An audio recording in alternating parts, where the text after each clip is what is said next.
Hello, नमस्कार सर्वांना. श्री स्वामी समर्थ. तुम्हा सर्वांना आजचा दिवस खूप छान जाओ ही स्वामींच्या चरणी प्रार्थना. तर जी सकाळीच म्हणजेच कालच्या व्हिडिओत तुमच्याबरोबर जी मी अंगारक चतुर्थीची पूजा मांडणी शेअर केली आहे आणि कोणत्या सेवा करायच्या हे शेअर केलं आहे, तर आजच्या व्हिडिओत मी संध्याकाळी कोणकोणत्या सेवा करते हे शेअर करणार आहे. तर संध्याकाळची जी सेवा आहे ती संध्याकाळी 6 वाजता मी सुरू करते. तर आज मी नैवेद्यात गणपती बाप्पांना ओल्या नारळाच्या मोदकांचा नैवेद्य दाखवणार आहे. त्याची ही रेसिपी मी तुमच्याबरोबर शेअर करणार आहे. तर व्हिडिओ शेवटपर्यंत नक्की बघा.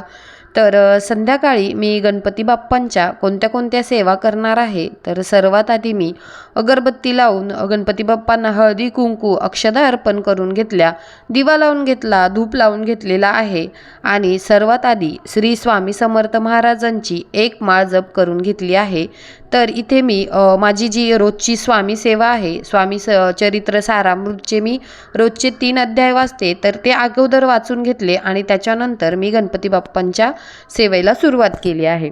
तर सर्वात आधी गणपती बाप्पांची सेवा करताना आपल्याला गणपती अथर्व शीर्षाचं वाचन करायचं आहे. तर जेव्हा आपण गणपती बाप्पांचा अभिषेक घालतो तेव्हासुद्धा आपण गणपती अथर्व शीर्ष म्हणू शकतो. तर मी सकाळीच गणपती बाप्पांना गळतीने जेव्हा पाण्याचा अभिषेक केला तेव्हासुद्धा गणपती अथर्व शीर्षाचं वाचन केलं आणि संध्याकाळीसुद्धा मी सर्वात आधी गणपती अथर्व शीर्ष म्हटलं. आणि जर तुम्हाला सकाळी नाही जमलं तर तुम्ही संध्याकाळीसुद्धा ही सेवा करू शकता.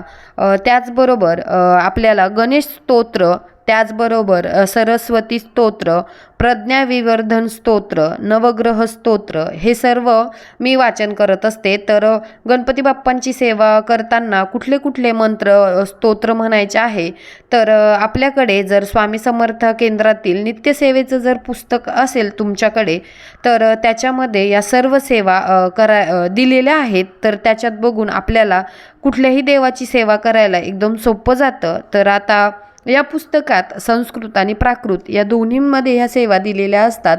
तर तुम्हाला जी योग्य वाटेल त्याच्यात वाचन करून सुद्धा तुम्ही ही सेवा करू शकता, किंवा मग नाहीच वाचता आलं तर तुम्ही मोबाईलवर सुद्धा लावू शकता. तर हे चतुर्थीचं व्रत आपल्याला चंद्रोदय झाल्याशिवाय सोडता येत नाही. म्हणजे चंद्राची पूजा केल्यानंतरच आपण हे व्रत सोडू शकतो. तर चंद्राला देखील आपल्याला अर्घ द्यायचा असतो. म्हणजे संकष्ट चतुर्थीच्या व्रतात चंद्राला सुद्धा तेवढंच महत्त्व आहे, कारण चंद्रदर्शन झाल्याशिवाय आपल्याला या उपवासाची सांगता करता येत नाही. म्हणजेच आता आपल्याला चंद्राला या दिवशी अर्घ द्यायचा असतो. म्हणजेच पाणी घ्यायचं, त्यामध्ये थोडंसं दूध टाकायचं, त्यामध्ये थोडीशी हळद, कुंकू, थोड्याशा अक्षता टाकून त्या पाण्याचा अर्घ आपल्याला चंद्रदेवाला द्यायचा असतो आणि त्यानंतरच आपल्याला उपवास सोडायचा असतो. तर आता माझ्या सर्व सेवा करून झाल्याच्या नंतर मी गणपती बाप्पांची आरती करून घेतली. तर इथे मी गणपती बाप्पा, दुर्गा माता आणि भगवान शंकरांची आरती करून घेतलेली आहे. तर अशा प्रकारे तुम्ही आरती झाल्याच्या नंतर चंद्राला अर्घ द्यायचा आहे, चंद्राची ही पूजा करायची आहे आणि त्याच्यानंतर आपला उपवास सोडायचा आहे.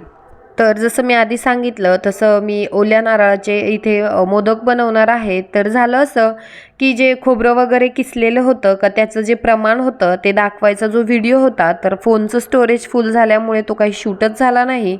तर नंतर माझ्या लक्षात आलं, तर तोपर्यंत सारण आपलं तयार झालेलं आहे. तर या सारणात जर तुम्ही 1 वाटी ओलं खोबरं घेत असाल तर अर्धा वाटी गूळ घ्यायचा आहे.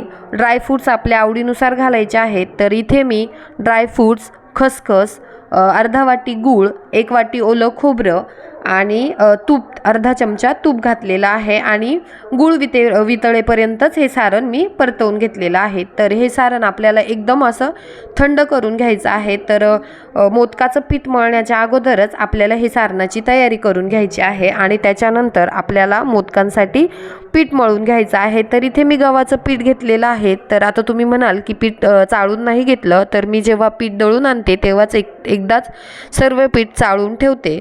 तर इथे तुम्हाला किती मोदक बनवायचे त्या प्रमाणात तुम्ही पीठ घ्यायचं आहे. त्या पिठात थोडंसं मीठ आणि 1 चमचाभर असं गाईचं तूप मी टाकलेलं आहे आणि थोडं थोडं पाणी करून, खूप घट्टही नाही आणि खूप सैलसरही नाही, असं आपल्याला पिठाचा गोळा मळून घ्यायचा आहे. तर हा गोळा मळल्याच्या नंतर आपल्याला तो पीठ हाताने व्यवस्थित असा मळून घ्यायचा आहे, जेणेकरून तो एकदम सॉफ्ट आणि मऊ बनेल, ज्याच्याने ते ओलं सारण फाटणार नाही आणि ते बाहेर येणार नाही.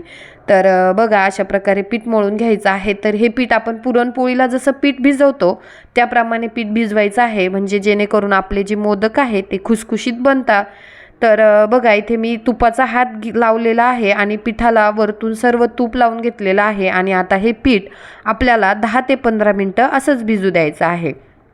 आणि त्याच्यानंतर इथे आपल्याला हव्या त्या आकाराच्या पाऱ्या लाटून घ्यायच्या आहेत. तर आता पारी लाटताना आपल्याला पारी खूप पातळही लाटायची नाही किंवा खूप जाडही ठेवायची नाही. तर अशा प्रमाणात आपल्याला इथे पाऱ्या लाटायच्या आहेत. तर आता इथे तेल लावून जर पारी लाटली तर सारण भरताना ती पारी आपल्या हाताला सारखी चिटकते, कारण सारण ओलं असतं आणि तेलामुळेही पारीला एक ओलावा येतो. तर म्हणून इथे पीठ लावून मी पारी लाटलेली आहे. तर अशा प्रकारे आपल्याला पारी लाटून झाल्याच्या नंतर अशा कळ्या पाडून घ्यायच्या आहेत. तर मी 2 किंवा 3 प्रकारचे मोदकाचे हे प्रकार दाखवते आहे. तुम्हाला जसे योग्य वाटेल किंवा तुम्हाला ज्या प्रकारे मोदक जमत असतील तर तुम्ही त्या पद्धतीने इथे मोदक बनवून घ्यायचे आहेत. तर बघा अशा पारीत मी एक मोदक माझा तयार झालेला आहे. तर आता दुसरी अशी पद्धत आहे की सारण भरायच्या आधी सुद्धा तुम्ही अशी पारी बनवून घ्यायची आणि त्याच्यानंतर ती गोल झाल्याच्या नंतर तुम्हाला जेवढं सारण त्याच्यात बसल तेवढं सारण टाकून सुद्धा तुम्ही अशा प्रकारे मोदक बनवू शकता.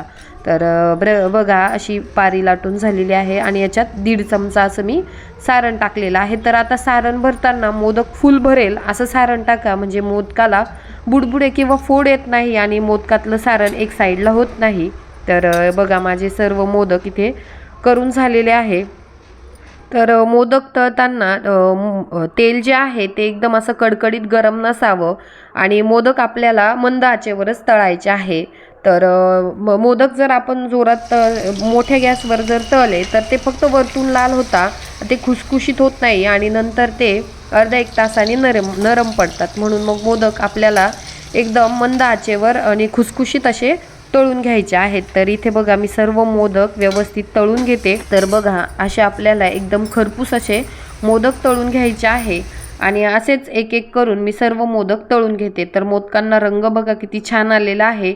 तर गॅस आपल्याला वाढवायचा नाही, तर ज्या मीडियम फ्लेमवर तुम्ही मोदक तळताय त्याच मीडियम फ्लेमवर सर्व मोदक आपल्याला तळून घ्यायचे आहेत. तर बघा अशा प्रकारे आपले सर्व मोदक तळून घेतलेले आहेत. तर आता मी गणपती बाप्पांना आज 21 मोदकांचा नैवेद्य अर्पण करणार आहे. तर केळीचं असं पान आहे माझ्याकडे, तर त्याच्यात मी 21 असे मोदक ठेवून घेणार आहे आणि याचाच नैवेद्य मी आज गणपती बाप्पांना दाखवणार आहे. आणि त्याच्यानंतर चंद्रोदयाच्या वेळेस मी चंद्राला अर्घ्य देऊन चंद्रदेवाचीही पूजा करणार आहे. तर बघा किती सुंदर दिसतं आपले मोदक, कलरही किती छान आलेला आहे. तर आता गणपती बाप्पांना नैवेद्य अर्पण करून घेते.